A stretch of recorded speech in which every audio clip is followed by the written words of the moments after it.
Hi everyone, and welcome to day 2 of our Harry Potter read-along journey. Today we are reading chapter 2 of Harry Potter and the Sorcerer's Stone by J.K. Rowling. Props to J.K. Rowling and Scholastic for giving special permission for educators to be reading this during this unusual time together online. We really appreciate it.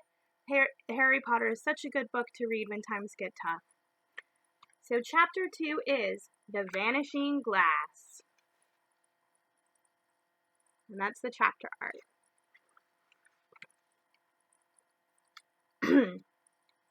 Nearly 10 years had passed since the Dursleys had woken up to find their nephew on the front step, but Privet Drive had hardly changed at all.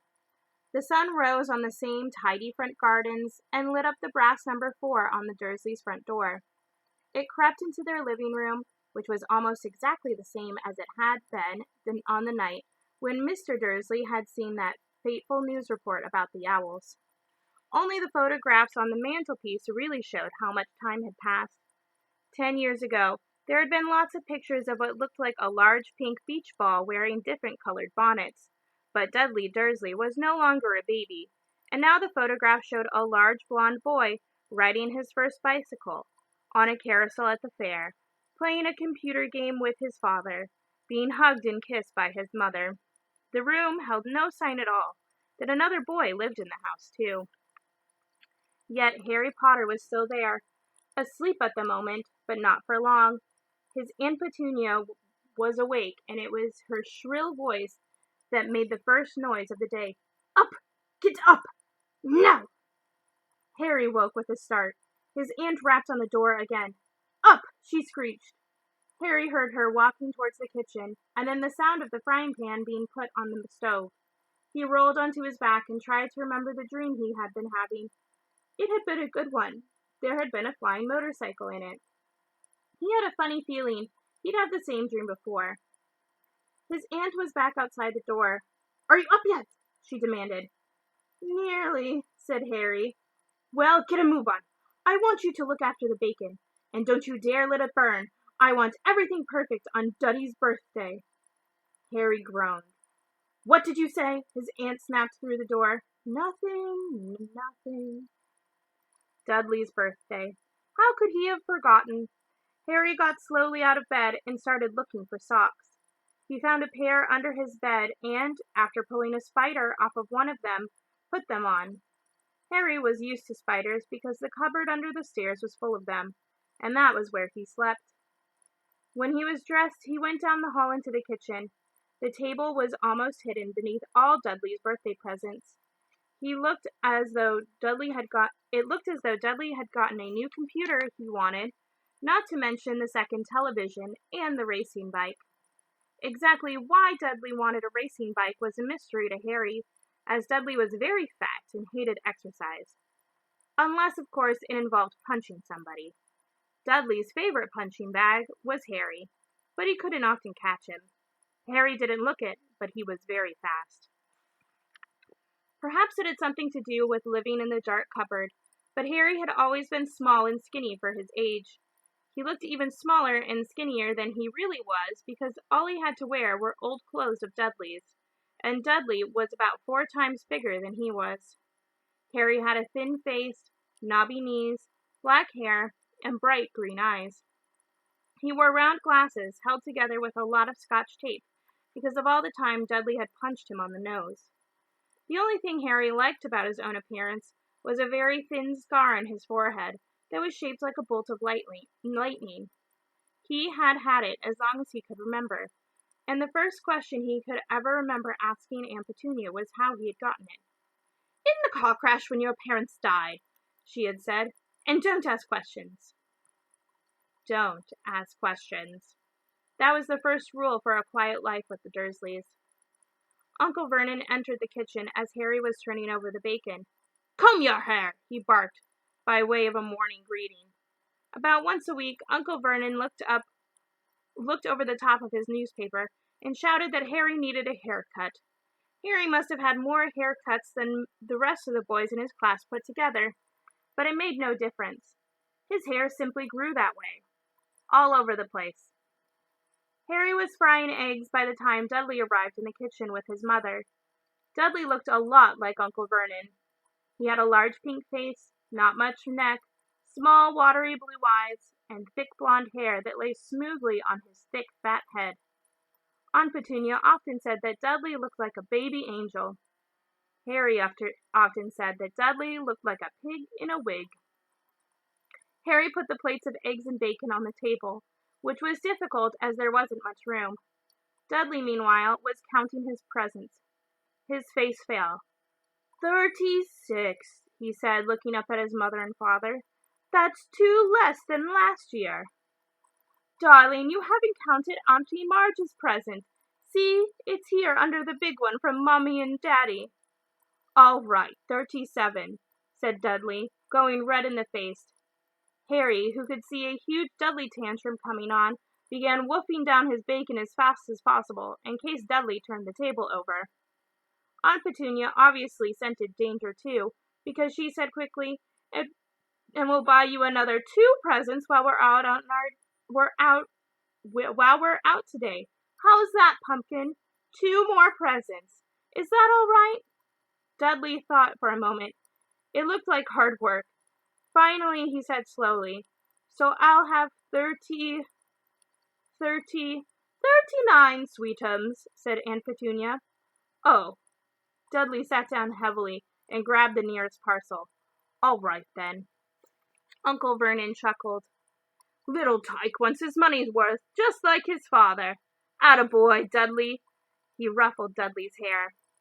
At that moment, the telephone rang, and Aunt Petunia went to answer it while Harry and Uncle Vernon watched Dudley unwrap the racing bike, a video camera, a remote-control airplane, 16 new computer games, and a VCR. He was ripping the paper off a gold wristwatch when Aunt Petunia came back from the telephone, looking both angry and worried. "Bad news, Vernon," she said. "Mrs. Fig's broken a leg. She can't take him." She jerked her head in Harry's direction. Dudley's mouth fell open in horror, but Harry's heart gave a leap. Every year on Dudley's birthday, his parents took him and a friend out for the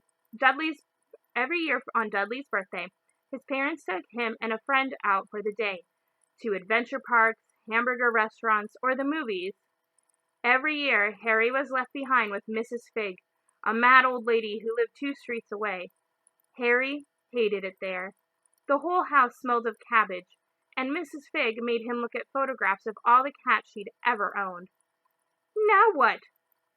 said Aunt Petunia, looking furiously at Harry, as though he had planned this. Harry knew he ought to feel sorry that Mrs. Fig had broken her leg, but it wasn't easy when he reminded himself it would mean a whole year before he had to look at Tibbles, Snowy, Mr. Paws, and Tufty again. "We could phone Marge," Uncle Vernon suggested. "Don't be silly, Vernon. She hates the boy." The Dursleys often spoke about Harry like this, as though he wasn't there, or rather, as though he was something very nasty that couldn't understand them, like a slug. "What about what's-her-name, your friend? Your Vaughn?" "On vacation in Majorca," snapped Aunt Petunia. "You could just leave me here," Harry put in hopefully. He'd be able to watch what he wanted on television for a change, and maybe even have a go on Dudley's computer. Aunt Petunia looked as though she had swallowed a lemon. "And come back and find the house in ruins?" she snarled. "I won't blow up the house," said Harry, but they weren't listening. "I suppose we could take him to the zoo," said Aunt Petunia slowly, "and leave him in the car." "That's a new car. He's not sitting in it alone." Dudley began to cry loudly. In fact, he wasn't really crying. It had been years since he had really cried. But he knew that if he screwed up his face and wailed, his mother would give him anything he wanted. "Dinky Diddledums, don't cry. Mommy won't let him spoil your special day," she cried, flinging her arms around him. "I don't want him to come," Dudley yelled between huge pretend sobs. "He always spoils everything." He shot Harry a nasty grin through the gap in his mother's arms. Just then, the doorbell rang. "Oh, good Lord, they're here," said Aunt Petunia frantically. and a moment later, Dudley's best friend, Piers Polkiss, walked in with his mother. Piers was a scrawny boy with a face like a rat. He was usually the one who held people's arms behind their backs while Dudley hit them. Dudley stopped pretending to cry at once. Half an hour later, Harry, who couldn't believe his luck, was sitting in the back of the Dursleys' car with Piers and Dudley, on the way to the zoo for the first time in his life. His aunt and uncle hadn't been able to think of anything else to do with him, but before they left, Uncle Vernon had taken Harry aside. "I'm warning you," he said, putting his large purple face right up close to Harry. "I'm warning you now, boy. Any funny business, anything at all, and you'll be in that cupboard from now until Christmas." "I'm not going to do anything," said Harry. "Honestly."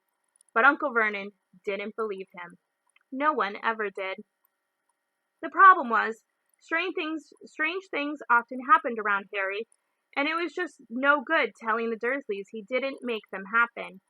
Once, Aunt Petunia, tired of Harry coming back from the barber's, looking as though he hadn't been at all, had taken a pair of kitchen scissors and cut his hair so short that he was almost bald except for his bangs, which she'd left to hide that horrible scar.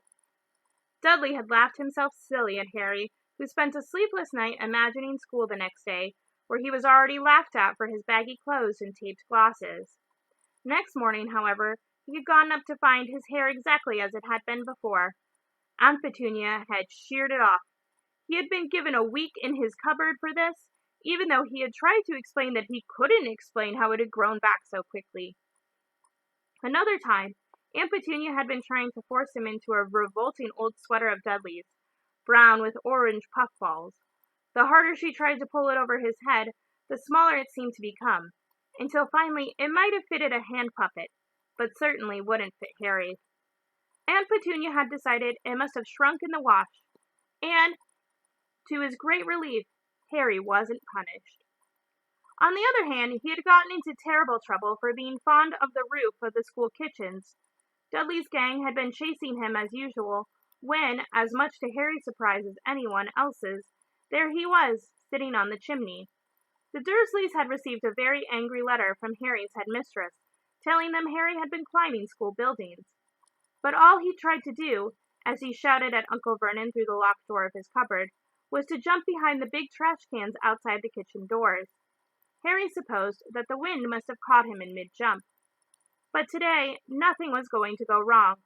It was even worth being with Dudley and Piers to be spending the day somewhere that wasn't school, his cupboard, or Mrs. Fig's cabbage-smelling living room. While he drove, Uncle Vernon complained to Aunt Petunia. He liked to complain about things. People at work, Harry, the council, Harry, the bank, and Harry were just a few of his favorite subjects. This morning, it was motorcycles. "Running along like maniacs, the young hoodlums," he said, as a motorcycle overtook them. "I had a dream about motorcycles," said Harry, remembering suddenly. "It was flying." Uncle Vernon nearly crashed into the car in front. He turned around in his seat and yelled at Harry, his face like a gigantic beet with a mustache. "Motorcycles don't fly!" Dudley and Piers sniggered. "I know they don't," said Harry. "It was only a dream." But he wished he hadn't said anything. If there was one thing that the Dursleys hated even more than him asking questions, it was his talking about anything, acting in a way it shouldn't. No matter if it was in a dream or even a cartoon, they seemed to think he might get dangerous ideas. It was a very sunny Saturday, and the zoo was crowded with families. The Dursleys bought Dudley and Piers large chocolate ice creams at the entrance, and then, because the smiling lady in the van had asked Harry what he wanted before they could hurry him away, they bought him a cheap lemon ice puff. It wasn't bad either, Harry thought, licking it as they watched a gorilla scratching its head, who looked remarkably like Dudley, except that it wasn't blonde. Harry had the best morning he had had in a long time. He was careful to walk a little way apart from the Dursleys, so that Dudley and Piers, who were starting to get bored with the animals by lunchtime, wouldn't fall back on their favorite hobby of hitting him. They ate in the zoo restaurant, And when Dudley had a tantrum because his Knickerbocker glory didn't have enough ice cream on top, Uncle Vernon bought him another one, and Harry was allowed to finish the first. Harry felt afterward that he should have known it was all too good to last. After lunch, they went to the reptile house. It was cool and dark in there, with lit windows all along the walls. Behind the glass, all sorts of lizards and snakes were crawling and slithering over bits of wood and stone. Dudley and Piers wanted to see huge, poisonous cobras and thick, man-crushing pythons. Dudley quickly found the largest snake in the place. It could have wrapped its body twice around Uncle Vernon's car and crushed it into a trash can. But at the moment, it didn't look in the mood. In fact, it was fast asleep. Dudley stood with his nose pressed against the glass, staring at the glistening brown coils. "Make it move!" he whined to his father. Uncle Vernon tapped on the glass, but the snake didn't budge. "Do it again!" Dudley ordered. Uncle Vernon rapped the glass smartly with his knuckles, but the snake just snoozed on. "This is boring," Dudley moaned. He shuffled away. Harry moved in the front of the tank and looked intently down at the snake. He wouldn't have been surprised if it had died of boredom itself. No company except stupid people drumming their fingers on the glass, trying to disturb it all day long. It was worse than having a cupboard as a bedroom, where the only visitor was Aunt Petunia hammering on the door to wake you up. At least he got to visit the rest of the house. The snake suddenly opened its beady eyes. Slowly, very slowly, it raised its head until its eyes were on level with Harry's. It winked. Harry stared. Then he looked quickly around to see if anyone was watching. They weren't. He looked back at the snake and winked too. The snake jerked its head towards Uncle Vernon and Dudley, then raised its eyes to the ceiling. It gave Harry a look that said quite plainly, "I get this all the time." "I know," Harry murmured through the glass, though he wasn't sure the snake could hear him. "It must be really annoying." The snake nodded vigorously. "Where do you come from, anyway?" Harry asked. The snake jabbed its tail at the little sign next to the glass. Harry peered at it. "Boa constrictor, Brazil." "Was it nice there?" The boa constrictor jabbed its tail at the sign again, and Harry read on. "This specimen was bred in the zoo." "Oh, I see. So you've never been to Brazil?" As the snake shook its head, a deafening shout behind Harry made both of them jump. "Dudley! Mr. Dursley! Come and look at this snake! You won't believe what it's doing!" Dudley came waddling towards them as fast as he could. "Out of the way, you!" he said, punching Harry in the ribs. Caught by surprise, Harry fell hard on the concrete floor. What came next happened so fast, no one saw how it happened. 1 second, Piers and Dudley were leaning right up close to the glass. The next, they had leapt back with howls of horror. Harry sat up and gasped. The glass in front of the boa constrictor's tank had vanished. The great snake was uncoiling itself rapidly, slithering onto the floor. People throughout the reptile house screamed and started running for the exit. As the snake slid swiftly past him, Harry could have sworn in a low, hissing voice it said, "Brazil, here I come. Thanks, amigo." The keeper of the reptile house was in shock. "But the glass," he kept saying. "Where did the glass go?" The zoo director himself made Aunt Petunia a cup of strong, sweet tea while he apologized over and over again. Piers and Dudley could only gibber. As far as Harry had seen, the snake hadn't done anything except snap playfully at their heels as it passed. But by the time they were all back in Uncle Vernon's car, Dudley was telling them how it had nearly bitten his leg off, while Piers was swearing it had tried to squeeze him to death. But worst of all, for Harry at least, was Piers calming down enough to say, "Harry was talking to it. Weren't you, Harry?" Uncle Vernon waited until Piers was safely out of the house before starting on Harry. He was so angry he could hardly speak. He managed to say, "Go! Cupboard! Stay! No meals!" before he collapsed into a chair, and Aunt Petunia had to run and get him a large brandy. Harry lay in his dark cupboard much later, wishing he had a watch. He didn't know what time it was, and he couldn't be sure that the Dursleys were asleep yet. Until they were, he couldn't risk sneaking to the kitchens for some food. He'd lived with the Dursleys almost 10 years. 10 miserable years. As long as he could remember, ever since he'd been a baby, and his parents had died in that car crash. He could remember being in the car when his parents had died. Sometimes, when he strained his memory during long hours in his cupboard, he came up with the strange vision, a blinding flash of green light and a burning pain on his forehead. This, he supposed, was the crash, though he couldn't imagine where all the green light came from. He couldn't remember his parents at all.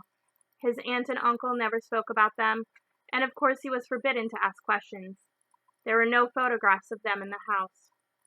When he had been younger, Harry had dreamed and dreamed of some unknown relation coming to take him away, but it had never happened.